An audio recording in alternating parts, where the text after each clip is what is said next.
So hello and welcome in.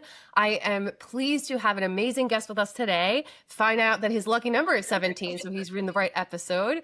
And so Andrew Kent is an amazing leader. He's the executive VP at Glass Garden ShopRite. I had the pleasure of working closely with him and his team over the years, and just an absolutely incredible leader that'll knock your socks off just because he's a continuous learner. I don't know where he finds time in his day, but he'll explain that to us to do what he does. He's the chairman of government relations, former chairman of the board of New Jersey Food Council. And what I really do admire is the give back, not just to his people, but the give back to community, I think is really powerful. And so welcome, Andrew. So excited to have you here. Radia, thank you so much. I'm humbled and honored to be on your podcast, and working with you was amazing. Oh, And I'm happy to help continue to support you. And thank you so much. thank you so much. So Andrew, just tell me a little bit about yourself, your background, and what you love to do, and just a little bit about your role at Glass Gardens now. Of course. So my name is Andrew Kent. I live in Tenafly, New Jersey, in Bergen County, right next to the George Washington Bridge. I was born and raised in New Jersey, and I rejoined the family business about 12 years ago. I'm currently, like you said, an executive vice president, third generation owner operator of Glass Gardens Inc. That's my professional background. I'm married for 18 years. I have 3 kids, and I really love my life that I have right now. My professional career has been so rewarding. After a 12-year career in financial services, I've been back in family business for almost 12 years. I worked in the stores when I was a kid, What? and on the way to school, and I went into a career in finance, and I wanted to work and learn a lot from a lot of different people. And then I rejoined, and now I get to really focus on talent management and people development. I view my role as trying to inspire and lead, trying to help our associates reach their potential, I love try it. to marry the opportunity that we have, because we have so many opportunities at Glass Gardens Inc., with their talents. Because one of my big takeaways is I think when you do what you love to do, you do it the best. So my Mm. really to identify those leaders within our teams, figure out what they really love to do, and hopefully move them into that type of a fulfilling and rewarding position. I And love we've that. been able to do that in particular over the last 5 to 6 years. And we've seen really transformative growth, improvement in our culture, Mm. improvement in reward and recognition, and associate engagement type of metrics. So Mm. I'm really happy with some of the results, but there's still a lot of work and a lot of growth in front of us as we enter our 70th year of being part of Wakefern Cooperative, Amazing. and a little further back when our company was really founded back in 1938 in the produce business. Amazing. And I love what you said about finding the right talent and really helping them find that where they belong. I think that's missing in a lot of places. So it's beautiful that you're doing that. And you said you're going through a lot of change. As you're doing that, you had some recent acquisitions too that are super exciting. So if you want to tell us a little bit about that. I'd love to. I think growth is really important, and we really believe at Glass Gardens Inc. that we're very detail oriented and we're very focused on operational excellence. Yeah. So we spend a lot of time from ownership, the 5 active family members in the company, as well as our supervision in our stores. I think from a staffing perspective, we invest heavily in resources, both total compensation as well as quantity of resources and supervision in our stores. And therefore, we are confident we deliver good results, strong results, and we like to scale that. We've done that both organically versus with new stores. So when I joined the family business, we had 9 shop banner supermarkets and a bunch of other affiliated businesses. Yeah. And we grew that to 11 organically, with a Wow. store opening in Brooklyn and a store opening in Queens. These were big projects, stores that really moved the needle with such population density and the core mission of feeding people and having an impact in the community. And then most recently, we acquired another member of the Wake Food Cooperative in a mutually beneficial transaction. It's wonderful. We're now operating these 2 stores, the ShopRite at Bloomfield and ShopRite at Newark, since January 5th. And Super we're exciting. growing and we're learning from one another. And we're now supporting 2 communities, one of which the ShopRite Bloomfield has been servicing that community since 1952. Wow. Amazing. Both communities are amazing.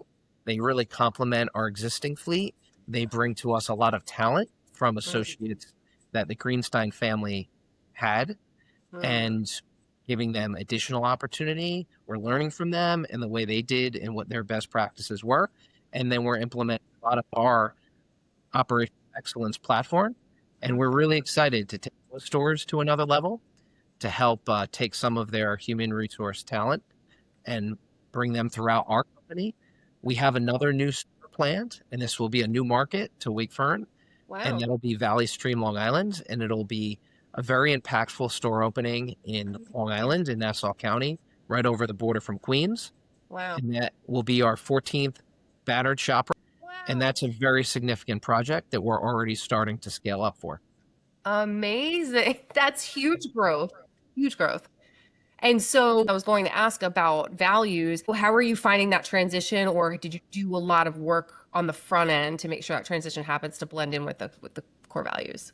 It's a really great question because one of the hardest things in change management I found is culture and expectations, and that gap between when you grow via acquisition, that gap's pretty significant. We're a really unique company, Yeah. like I said, with really engaged ownership that's very focused on the details, Mhm. very active management, and there's gaps between the culture of the existing Glass Gardens company Mm, and what was there before. We're learning and we're modifying and updating some of our best practices, sure. but we have a lot of focus on the way we do things.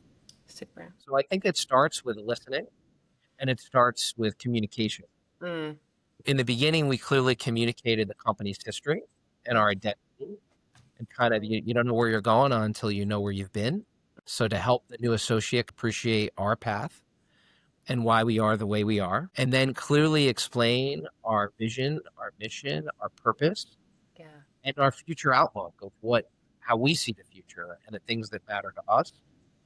And that is growth, advancement, enhancement, improved productivity, improved service, improved product availability, uh, Mm, getting through the front end of these supermarkets quicker, more efficiently, getting product on shelf more efficiently, leveraging technology, more retail technology from ordering to a variety of different commerce, retail media networks, every aspect of the business. We're trying to clearly communicate what our expectations are while also listening and trying to manage that transition. yeah. And it's a hard thing to do. Change management via acquisition can be very Yeah. challenging. Thankfully, we both have Wakefern Food Corp, Yeah. who's been very helpful throughout the transition, as Nice. well as having learned from some past similar experiences. And we're learning as we go along. That's great. That's great. I love that. But like you said, listening communication, right? People feel heard, they can express themselves, and the more you know, right, and the what's going on in the stores can help you leverage that. Is there a core family value that you are really like most proud of, one that you really want to make sure you instill in the leaders and the new leaders that are coming in? And what might be one? A core value that all of our ownership and leadership, I think, takes to heart is resiliency. When you're in frontline essential retail, Yeah. it's a very demanding industry, working holidays, working long hours, doing things that can be physically very demanding. At the end of the day, good day, you're very tired, you sleep very well, and you worked really hard, and you know you've made a positive impact. Right. But the days are tough, and whether going through COVID or environmental disasters like Hurricane Ida or Superstorm Sandy, or just the adversity that all of our associates and our customers go through every day, Mm, resiliency really matters. We work really hard, we're really detail oriented, and we really pride ourselves in resiliency, and we're looking for that characteristic in a potential associate.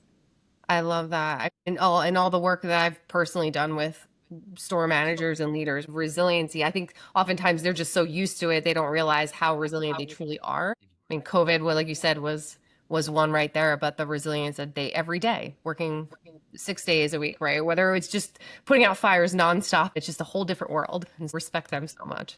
Essential retail, again, like overcoming adversity is so important that you need someone that's resilient.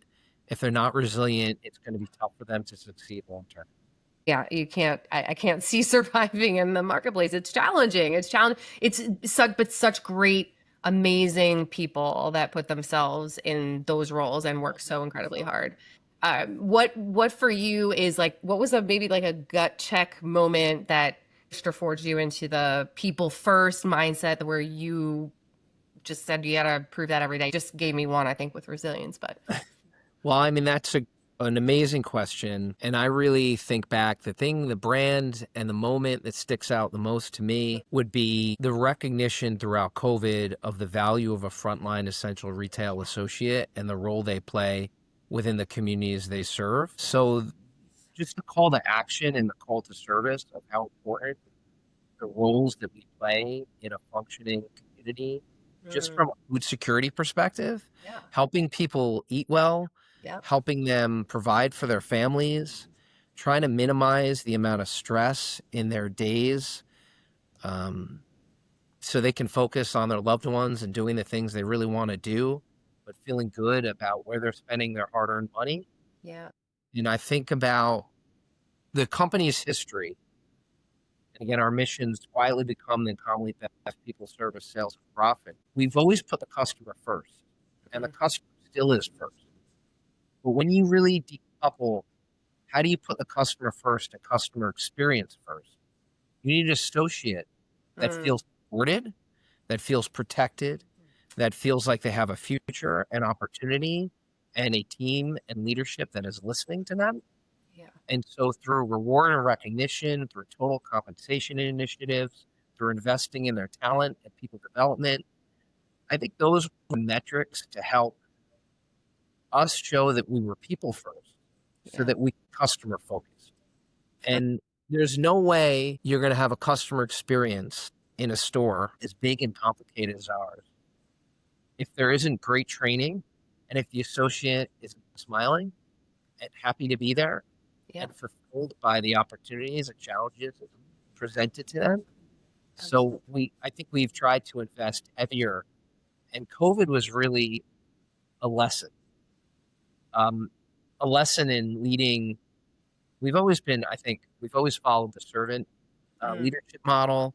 I think we've been empathetic leaders, but with COVID, we had associates perish throughout COVID. I mean, in mm, the early stages of COVID, it was a very scary time.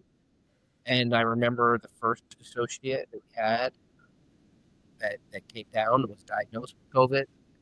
And it really hit home about, how hard it is, our associates putting their lives at risk. We need to be there to provide the absolute safest environment, to help and support them, to support them differently and additionally than we did before. And I think that was a real turning point in the company. yeah. And the expectations, I think, from the workforce have changed, obviously, as to what is provided to help them safety first Yeah. as a strategic priority, imperative. Absolutely. But COVID really changed how we go to market and talent management, investment in our people. Yeah. That's was a really challenging time.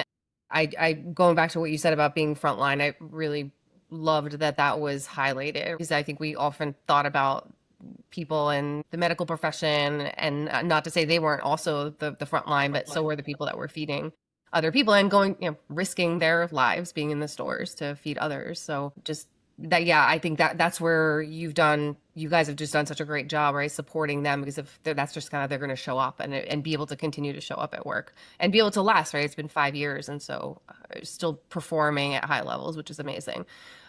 So I know you have just always been a people first networking, connecting with others, and that's just you can see that it's who you are, right? When you walk in a room, people know that you really care about them, and you've demonstrated that so many times. Have you ever had like a go-to strategy to forge those connections? How has networking helped you? What made you put value on the people first, other than being in the people business now? It's a great question. Leadership has always appealed to me Mm, as a student athlete. And I think to excel as a student athlete, you need to have strong interpersonal skills, Yeah. strong both verbal and nonverbal communication skills. You need to understand how to work as a team, how to collaborate, how to be resilient, deal with loss and defeat. And so I Mm, had an upbringing where leadership opportunities appealed to me, both on and off the field, in and out of the cool. classroom. Love it. And I went to, as an undergraduate, as a student athlete at Babson College. They really focused on a very pragmatic, practical education, Mm, focused on entrepreneurship, but also networking and leadership yeah. and developing strong relationships with other human beings. Love it. So that's eye contact, effective listening, engaged listening, nonverbal body language. So when I speak to someone, I'm not staring at my phone. I'm not Yeah. distracted. I'm focused on the conversation and the person in front of me. I'm trying to really develop a relationship with them. I'm Exactly. working on things I can remember, things we Mhm. have in common, things we don't have in common. I take notes, Yeah. to follow up. But I found the value, I think people often underappreciate the value of your network when you're both reaching great success, but also when you're struggling. A lot of Yeah. people recognize the value of their network when they come on hard times. I had a career transition from financial services to essential retail, and I had to lean heavily on that professional network. I was very fortunate to also have a network of family that Yeah. a total reset. So networking is incredibly powerful. I focus on a lot of institutions that I really admire and that have helped me reach the positions and opportunities that I'm currently at. And I'm very loyal to them and I Super. want to help support them and pay it forward. So I serve in leadership capacities of about a dozen different organizations Wow. at a board level. And my goal is to engage with an organization to try to help them get better, just like our people, reach their full potential. I find that to be the most rewarding, is to help scale an organization that I've benefited from to Yeah. take them to the next level with what I call the 4 T's: time, Right. talent, treasure, and testimony. And these 4 T's, I think about that with everything I do. Time, talent, treasure, and testimony are so important. Love that. That's what you just said there, the networking too. When people fall in hard times, I've seen it so much, and it's leveraging that not necessarily the right time. And I think when you're people first and you're pay it forward and you're value first, and it'll come back some other way, shape, or form, right? It's a beautiful thing. It's a beautiful thing, and it's a great lesson about even when you're super busy and there's no time, there's someone that's asking for your help, but it has a question. These are relationships you have to invest in, even when it's very hard to find the time, Yeah. because it's the right thing to do. Yeah. And also, at some point in the future, you might need help too. That's so true. I feel like that also sometimes comes from just having a couple great mentors or people that threw in and helped. I know for myself, the last 2 years, I can't believe some amazing mentors that jumped in, and I'm like, wow, just to help. That's great. That's a great point. I keep a personal board of advisors. I have Love mentors. I have mentees. I find that to be very helpful in developing a network, helping you search your career and what your professional arc is going to be. I love Having that. mentors, I think, is really helpful. You're one of those. Sometimes in my career I've met these people that just really can see someone's future. They just know where they fit, and I think you have that. And that's, I think, also why it's important to have those conversations, because you never know who you might meet that says, you might not be a fit over here. You might be really good doing something else to stretch you a little bit. That's Well, great. thank you. No, it's very rewarding if you can help someone, accomplish the things that make them happy. And that's Yeah. what it's all about. In the end, is happiness and feeling like you've had a meaningful impact. I really try to think about a balanced approach of managing that dash between birth and death. The Mm, only I can't control the birth, I can't control the death. And it's all right. Well, how do I optimize the impact I can have every day on yeah. people I love, people in my community, Yeah. institutions that have, again, that I really respect, and I want them to succeed because they help me. That's wonderful. Thanks for that, Andrew. So when things are difficult and challenging in the business, and no doubt you come across that often and probably will too with acquisitions. What are some values or some go-tos that you can suggest to the audience that will help you align with more solutions, better outcomes? Great question. Again, having dealt with a lot of loss and defeat in athletics and various teams, you've always got to get up off the floor. You got to go to work every day. Just you hit singles every day. I'd rather hit a single every day than a grand slam once in a while, do it Yeah. at the right time. Yeah. And timing does matter, but I think consistency, Mm. I try to be really consistent, effective, efficient, never give up. Mm. I was a long distance runner, Okay, cool. non-runner. So when you train every day and like can have mental demons of you're tired, you're hurt, but you never give up. You never give up. I think about the people that came before me, whether it was a paternal grandfather that stormed the beaches of Normandy, liberated concentration camps, Amazing. or the sacrifices of the generations in my family business, what they had to endure to get to where we are, and for me to have both the freedoms and the opportunities that I have today. Yeah. I think about them and I'm like, they're not giving up. They're going to figure out a way to solve that problem. And that helps anchor me. It's a lot of sacrifice. And then I think about the future. I think about my kids. I think about life. And I was like, I don't want to disappoint them. Yeah. When we hit adversity, I really try to just keep working hard, head down, chin up. I also leverage our people. Thankfully, we've got 3,500 odd associates at Glass Gardens Inc. And I listen listen to them, listen to their experience, listen to them when they've been in similar situations. Yeah. And the value of the collective voice within our company, it's incredibly valuable. Nearly all of them have more supermarket operating experience than I do. And I need to learn from that to help push us forward successfully. That's amazing. I mean, you're 100% right. It's funny as you're talking about the consistency. I feel like the consistency, the starts to build the grit, and so you can consistently do it. So the more you show up, the more you do that hard thing and bounce back. That's a great point about how important consistency is to get to trust, credibility, and reputation. Yeah. Credibility and reputation in terms of brand in the content creation economy that we're in and the influencer economy could not be more important. So doing the right thing all the time, consistently, matters more now than ever. That's so true. And integrity across the board, right? Especially as a leader, right? You can't be the leader showing up and saying, do this and doing something else. And we've seen the good, the bad, the ugly. That's another great point. You have to do it. You have to be willing to do it all. And you have to do it all. And when your associate needs help and they're sick or they can't make it, you got to step in and you got to help out. Yeah. And you got to support them. And when they need resources, you have to provide them. And when they're looking for solutions and guidance and counsel, you need to help them.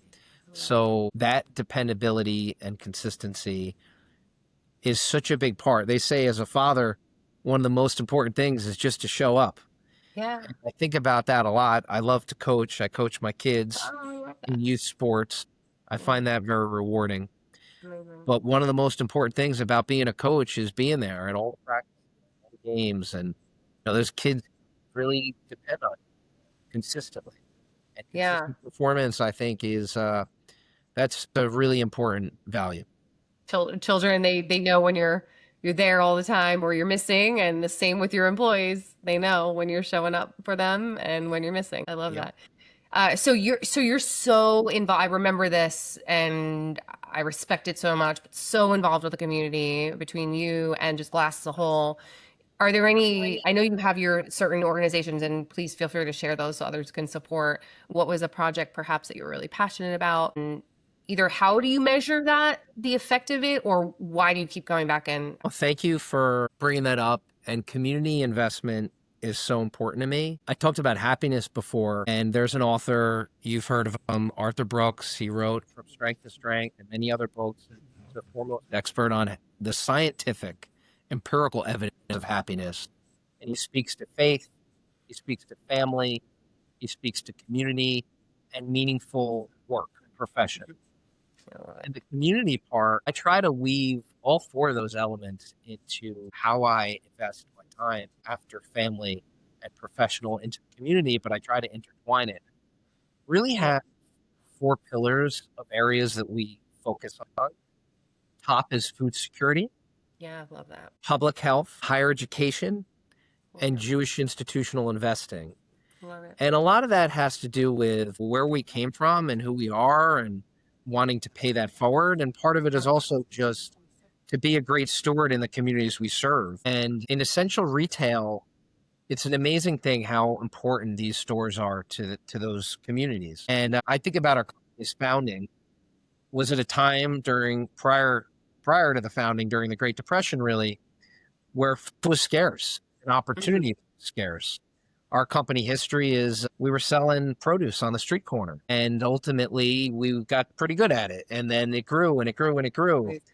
But so we're very sensitive and thoughtful to those that don't have the means to really provide. And I Mhm. really appreciate how you can't really reach your full potential if you can't eat right. And, it's hard to focus in school, as kids. So a real focus on making sure kids get food they need to reach their full Yeah. potential. So I do a lot of work with various food security, food banks, food pantries, really involved with the community food bank in New Jersey. I'm part of the Burnout task force Love that. for security. That's in terms of That's food awesome. security, Center for Food Action. In each one of those four verticals of community investment, I lead organizations. What's been the most meaningful role for me has been leading strategic planning. So it's really I love that. coming up with like a 5-year plan for future growth. And we managed it like my whole approach is all the tools that I learned in like a top tier business education of balanced scorecards and key Yep. performance indicators and setting goals, goal setting, and then measuring how we're doing and then pivoting when we need to pivot. So I've done that now for a few dozen institutions and I've really enjoyed that Mhm. work and I've seen them come to fruition where we've gone through the full 5-year cycle and then a few cycles. And that's Oh, very wow. rewarding to help set an institution on a path for really thriving and flourishing.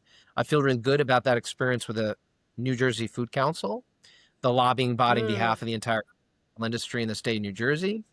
I feel good about that for a bunch of other more hyper local community organizations. Wow.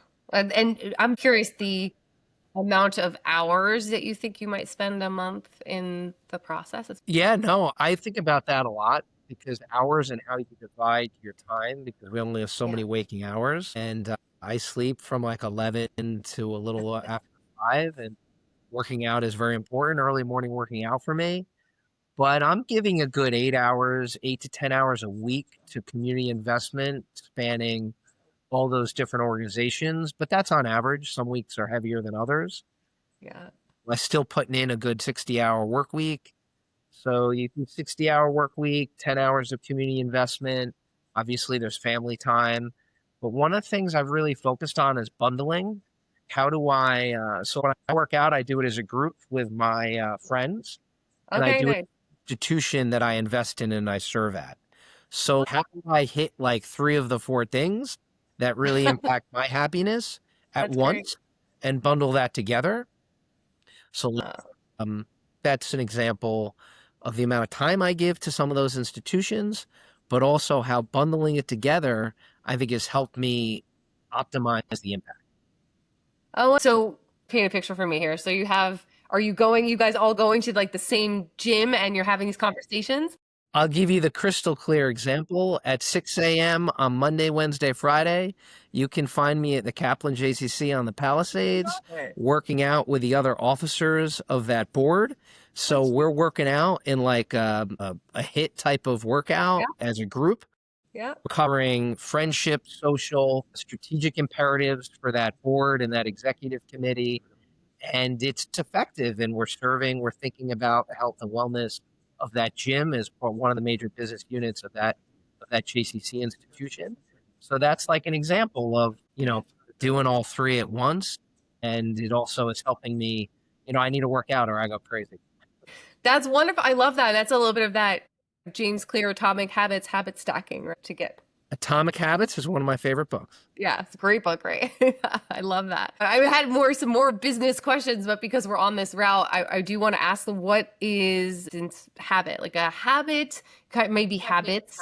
Everyone has their own that you try to do daily, and it really helps you stay laser focused. I'm guessing it might be the gym too, but there's something Oh else. yeah, no, I think about, if you haven't figured out, I'm OCD. I have a list for everything.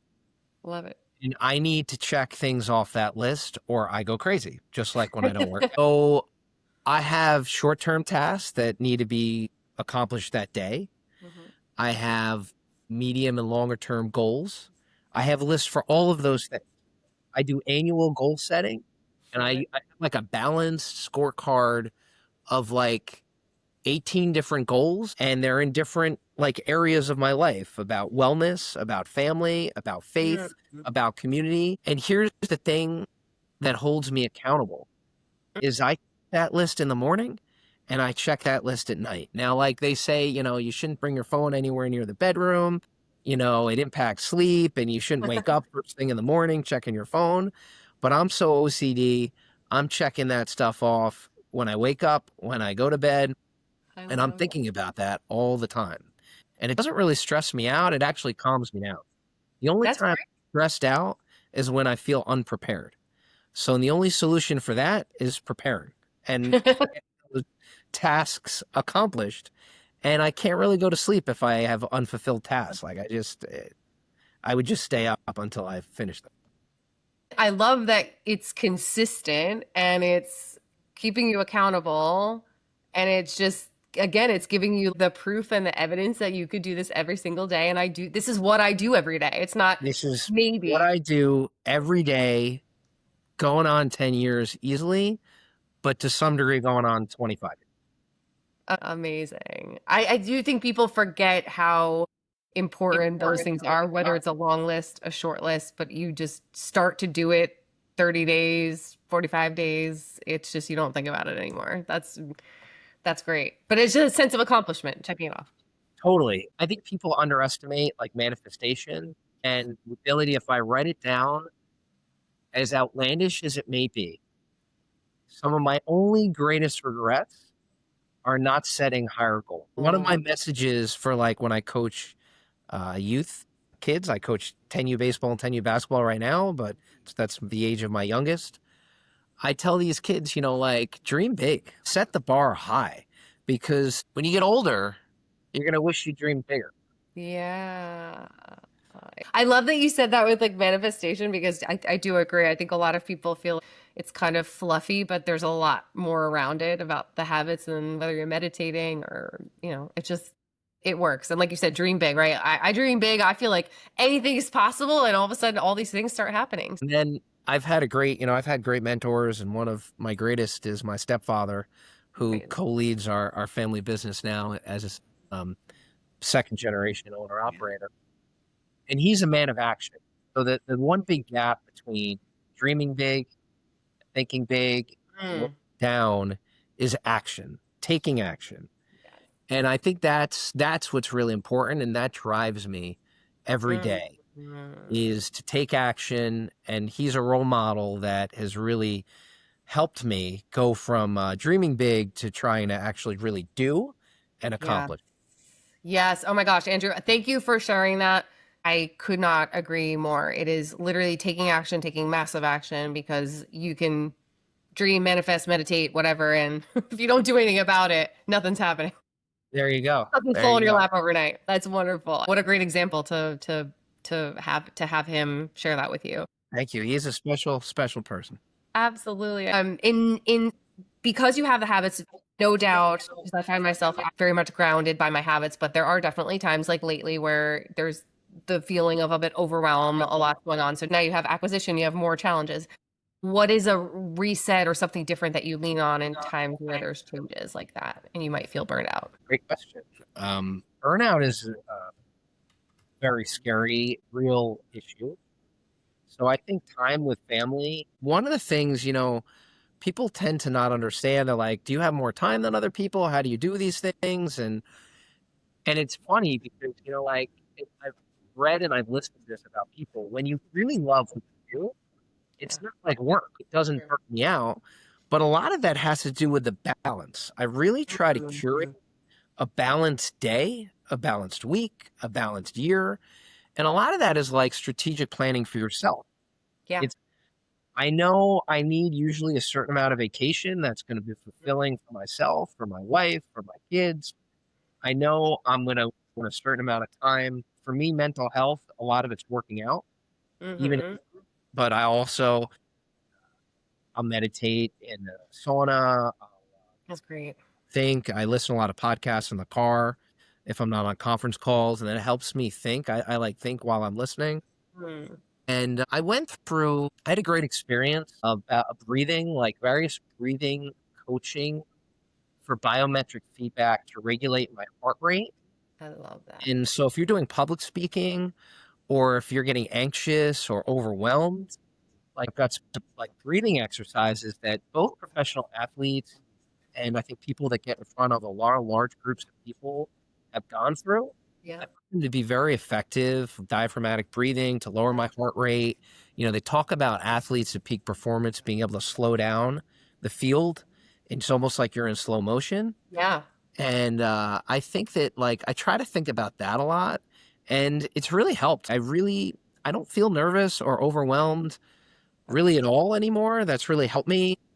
I think when I'm working hard and I've had a good workout in the morning and I've slept well at Mm. night, I've really focused on peak performance. I went to Yeah. a great program at the Center of Creative Leadership, Leadership at the Peak, which is Hmm. out in Colorado Springs. And Excellent. they really monitor you like 24/7 for a week and do a lot of biometric feedback, Oh, I love that. personality profiling, and they kind of figure out how to help you reach your full potential. I try to ascribe by a certain diet where, again, if I'm getting enough sleep and I'm eating right and I'm working out and I'm like a machine every day, I really don't get that frazzled. So Yeah. that's been really helpful for me. Oh, that's amazing that they did the biometric. I think that's so important, right? It's whole life integration. How you show up as a leader is how you slept last night. If And you a slept parent and a husband and a son exactly, right. and It's a like if you coach. didn't sleep well, you're not showing up great in that meeting the next day. You're not showing up great at that practice the next day coaching. Yeah. And, That's really and the great. one last thing I try to like in my role, it's really important how you show up. How I don't get to engage with all of our 3,500 associates every day, and how I engage with them, I want to be at my best. I Yeah. want to be there so that my memory is at the best. That I'm just focused on them, and I'm Yeah. in the moment. Yeah. And I don't want to be hangry. I don't want to be tired. I want to be overwhelmed. And I really try to think about that and compose myself before I engage. Otherwise, it's better if I'm like not there. Yeah. Which is like, yeah, right. It's like knowing whether that's okay or not. And you connect that really well to what you were saying before about just leadership overall, like how you show up consistently, right? And it needs to be consistent because if Andrew walks in one day and he's this way, and you're right, Rodney shows up one day she's really happy and one day she's really angry. They're like, what are we gonna get tomorrow? I don't want the roller coaster. They don't want the roller coaster. 1,000%, 1,000. Oh my gosh, that's great. That's great. Are any other just habits that you would or things that you would recommend to other leaders to maybe pay attention to? I think that a lot of what I've learned, and I'm still learning, I'm still Mhm. investing in higher education, Love and it. I'm going to exec ed programs every year. Amazing. So I invest both again time and money Yeah. to up and learn and expand network, but also learn new strategies for dealing with stress, wellness, longevity. Well, I would say one of those tactics though is to be very inquisitive and to constantly be investing, not just your community, but yourself. And I think Yeah. Buffett says the greatest investment you can make is in yourself. So I really take that to heart and Mhm. goals for how many books I read a year, the Love it. podcasts I listen to, the exec ed programs I pay for, and I really try to make the most of them. And I journal and keep notes on it. And That's I beautiful. think that when you step back, I've learned a little bit from all of them. Right? You keep Yeah. lists of quotes that really resonated with me, or themes, lessons, and I reference them. And that's one of the keys. I've referenced them, and the more I've referenced them, I can like memorize them, and they really have helped me, and they've helped change my mindset. I think about one, just to give you one illustration. I really love this podcast called the Founders Podcast, and there's a quote from the founder of the Four Seasons hotel chain, which is excellence is the capacity to take pain. And I talked about how important our industry is. It is to be resilient, consistent, dependable, overcome adversity. And that really goes for anything. If you want to achieve anything meaningful in life, you got to be tough. Yeah. But I think when you start to change your mindset and embrace pain, and that's a hard thing to say, no one really wants pain, Yeah. Yep. but how you deal with it and how you process it, if you can Yeah. change your mindset and you can withstand more pain than others, hmm you'll likely accomplish more than others. It's so true, right? I tell people do the hard thing, right? Go to the gym. It's hard, but when you could push through that, you can do literally anything. If you get them, go there and it's freezing cold or just enduring certain things. But it's also like perspective changing, right? Is this happening for me? It's just your mindset. Is it happening for me or is it happening to me? And I always choose it's happening for me, and I'm sure you do too, There you go. There you right? go. Yeah, And excellence is a capacity to take pain. I Think love that. about that, embrace it. It works. I love that. I did have a question because you have invested so much in yourself. There's not a lot of people that I know that do that. And if you were to give advice to just advice that you might give to someone younger in their career right now, just knowing the climate, and then maybe someone who's experienced but just not really happy and wants to maybe make a change, what advice might you give? Networking is so important, no matter at what stage you are in life. And I think we're really a precarious stage. I think about my kids and how they engage and the amount of human to human communication, how to talk to another human being and make eye contact and understand how important that is now and how important I think that's always going to be to really be happy. Like technology is providing a lot. It isn't clear to me that it's leading to ultimate happiness. In some No. instances, it's leading to a lot more of loneliness Yeah. and isolation. Yes. And I think that I would invest at any age in networking, human to human relationships. I would never stop reading, and I would never stop investing in your education.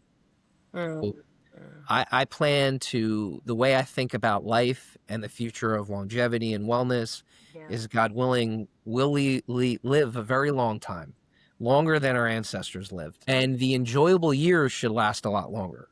So if I'm going to be very productive into my 80s, then why would I stop educating myself in my Oh my 40s, gosh. 50s? So I really start to think about lifelong learning. And that's why I subscribe to, like, I'm going to be heavily invested in formal education through into my 50s Yep. and beyond. And that's a little different, I think, than a lot of other people think about that or have thought about it.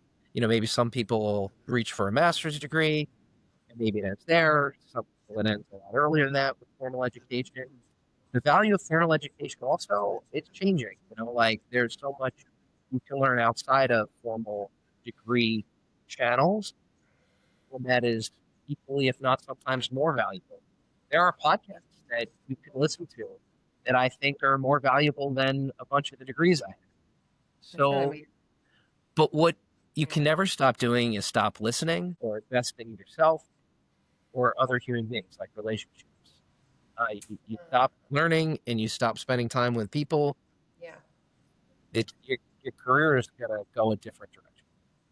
And I appreciate what you said too, because I watched this even, and you see it with your family. I see it with my father, my mother at 82, 75, and they are so sharp, traveling. They're going to Australia for a month and driving still, like but it's because they take care of their brain. They're not rotting it watching TV. They're reading all the time, learning new things. And that's, I think, the key. Totally.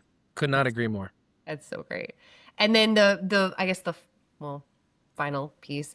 someone that's kind of in that middle, right? It might be like maybe 30s, where they're kind of stuck and not really sure if they're in the right career. What would you advise them to do if they're just not happy?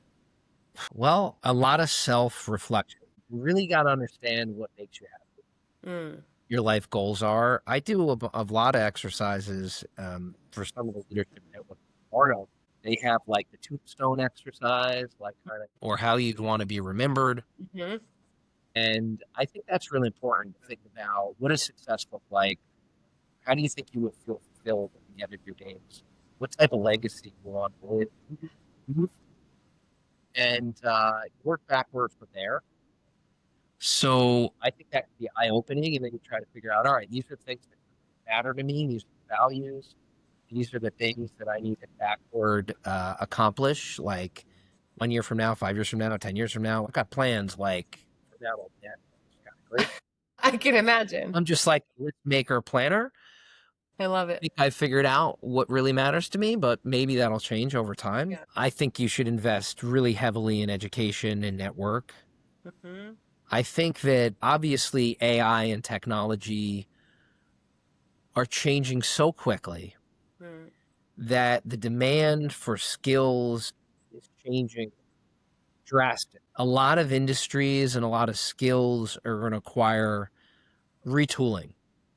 So I would say really make some calculated bets Mm. on where you think if you have certain life goals to accumulate things and stuff that may lead to happiness, that you got to have the right skill set 10 years from now, 20 years from now to accomplish that. And I do think that learning is a way to get there because you need to know how the world is changing and then place some bets as to how you want to line up with it.